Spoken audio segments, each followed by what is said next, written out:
Welcome back to DC Silver Age Storytime, and today's story comes from Action Comics number 274, published in March 1961 with story by Jerry Siegel and art by Jim Mooney. And this is actually the last page of the previous issue, which is Pick a New Hairstyle for Linda Supergirl Lee. Do you like the pigtails she now wears, or do you prefer one of the styles below? Let us know. Your votes will help to decide which style to choose. So people were given the option to choose one of these styles, and then later on we'll find out which style won. Not only can Supergirl fly, but like her famed cousin Superman, she has super strength, super breath, super vision, in addition to other astonishing powers. Also, she can crash the time barrier and travel into the future or the past. Sounds like fun, doesn't it? But visiting historical eras of yesteryear turns out to be full of amazing surprises on the occasion of Supergirl's 3 time trips. So we open with yet again another example of Supergirl helping out another orphan to get a parent. In this case, she's watching the swimming champion John Stark. I have no idea if that's an actual person. I doubt it.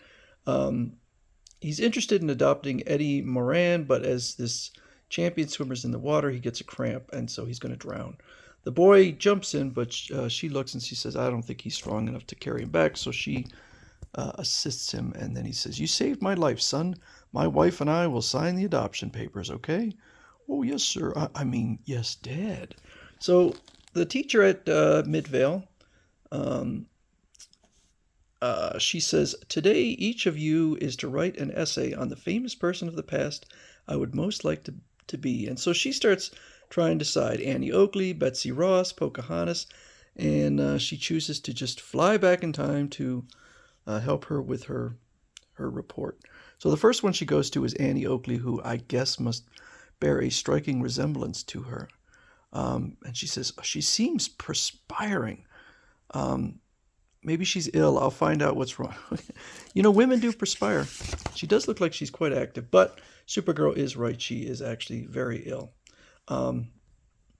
So the Annie Oakley says, Benny Daggett will be in the audience today. When we were kids, she looked down her nose at me like I was trash, just because I was poor and never wore fancy dresses. So she wants to show off to Becky, but she is extremely sick. So Supergirl comes in and decides she's going to take Annie Oakley's place. I'll masquerade as Annie Oakley. That snob Becky Taggart will see a show she'll never forget. So she's doing the whole act of Annie Oakley, including flipping the horse through the air. I didn't fall from the saddle because I pressed my super strong knees tightly against it. And then Becky, who's in the audience, says, she was just lucky. And then Supergirl brings out her 6 shooters and blink, blink, blink, blink, blink, bang, bang, bang, bang, bang. Annie's the greatest trick shooter in the West. So, what do you think now, Becky? Good shooting. If she can snuff out the flames of the candles balanced on the heads of those men, I'll admit Annie's as great as they claim. And so Supergirl's about to do it when she starts feeling pain. What is happening to me? Oh dear, the rock those men are standing on is green kryptonite. Its rays are the only thing that can destroy me. Impossible. Green kryptonite couldn't be here in the past because it won't even exist until my home planet Krypton blows up many years from now.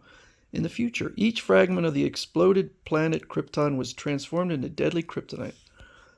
But she is still able to shoot the flames off the candles. At that distance, it's miraculous. And Supergirl goes back, and Annie Oakley is starting to wake up. Green kryptonite, back in the past, long before it ever came into existence. Utterly incredible. Well, my next stop will be the year 1776. So we remain with Annie Oakley, and Becky comes in and congratulates her on an amazing job. Although Annie Oakley has no memory of doing the show, she just assumes that she must have performed it and then blacked out. Yeah, okay. So now Supergirl is in colonial times, in 1776, and she sees the American flag. Betsy Ross is sending the finished flag to George Washington. How thrilling to watch a famous historical event happen before my eyes. But the flag just blows out of his hand and right into a fire. Uh-oh, the flag has been blown out of the messenger's hands into a brush fire. Oh our nation's first flag, Old Glory, is destroyed. So Supergirl flies off, grabs a British flag, grabs a coat off this scarecrow, and then makes his face look meaner, okay? And then sews her own American flag. 13 stars and stripes representing the 13 colonies from which have broken away from England to form the United States of America. Little do the patriots know that America will someday have 50 states. And then she blows the flag right back into the messenger's hands. So she must have done that in just a couple of seconds for him not to notice it. Presently, as the girl of steel alights amidst some shrubs on the grounds of Washington's residence, eager to witness the presentation of the flag to the general. Oop! I feel terrible pain. That rock General Washington is seated on his green kryptonite. Gasp! Once again, I've encountered green kryptonite fragments back in the past, years before the planet Krypton exploded. The impossible has happened again. So she looks back. I guess she hasn't flown through time yet. She sees General Washington getting the flag. This time she goes to an Indian village in Jamestown, Virginia. I guess this is 1615, where John Smith is about to be executed, but Pocahontas comes up. Do not slay the white man, mighty chief Powhatan. The paleface will not die, daughter, thanks to your plea. So that was pretty easy. But she's immediately kidnapped by another tribe. Pocahontas being kidnapped by warriors of another tribe. I'll see that no harm comes to her. So she's pushed into this little house. Chief Crazy Antelope says, surrender these hunting grounds to our tribe and depart, or daughter Pocahontas dies. Pocahontas will die bravely, Jackal. We will avenge her. So a fight ensues, and Pocahontas is in there praying. When Supergirl comes in, a few super puffs will fill the wigwam with smoke, and then she grabs a hold of Pocahontas and digs through the ground, and I guess Pocahontas she got knocked out from the smoke. I'll return to that wigwam and teach her former captors a badly needed lesson. I am free. Oh, thank you, great God, Manitou, for answering my prayers. So she comes out, and they think that she is a spirit. So they tie her up. She allows herself to be tied up and then just immediately bursts her bonds. So I don't even know why she bothered. And nothing hurts her. The arrows bounce off of her, except a tomahawk, which in this picture makes it look like it's tiny, does hurt her because it is kryptonite. It's the most baffling mystery I've ever encountered. Green kryptonite existing in different eras of the past. I must warn Cousin Superman about this at once. So she goes to visit Superman, and Superman relays a story. Several years ago, observing an emergency on a Pacific island, I had to act quickly. This test H-bomb will explode prematurely in a few seconds before Army personnel can get away.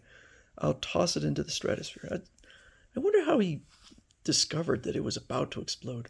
And as he throws it up, there was some green kryptonite meteors, and it hits them and blows up at the same time. I realize now that instead of vaporizing the meteor, the H-bomb blast flung the fragments of it through the time barrier into various eras of the past. Oh my, gasp. Then chunks of kryptonite exist in many more time eras of the past besides the one I just visited. Probably that Indian medicine man found a sharp piece of kryptonite and used it for the head of his tomahawk. What a startling complication, and highly unlikely. Well, girls, which historical characters have you chosen? Annie Oakley, Betsy Ross, Pocahontas. Scooped by my classmates, and it would be just my luck to encounter more kryptonite if I ventured again into the past. Well, I'll use supervision. Quickly scanning a distant library book, Linda writes another essay at super speed, then Joan of Arc, the only... So they're handing him in now and just announcing... Okay. Joan of Arc, the only girl in history to lead an army. Good choice, Linda. I'd say she was sort of a Supergirl. An ironic ending to my most mysterious adventure. This was a mixed bag. I think it was good, but it was a really interesting mystery as to why there was kryptonite. When they first showed that there was kryptonite, I thought it was a massive plot hole, but um, yeah, the explanation is a little weak, but it was kind of interesting. Anyway, so that's more of Supergirl traveling through time.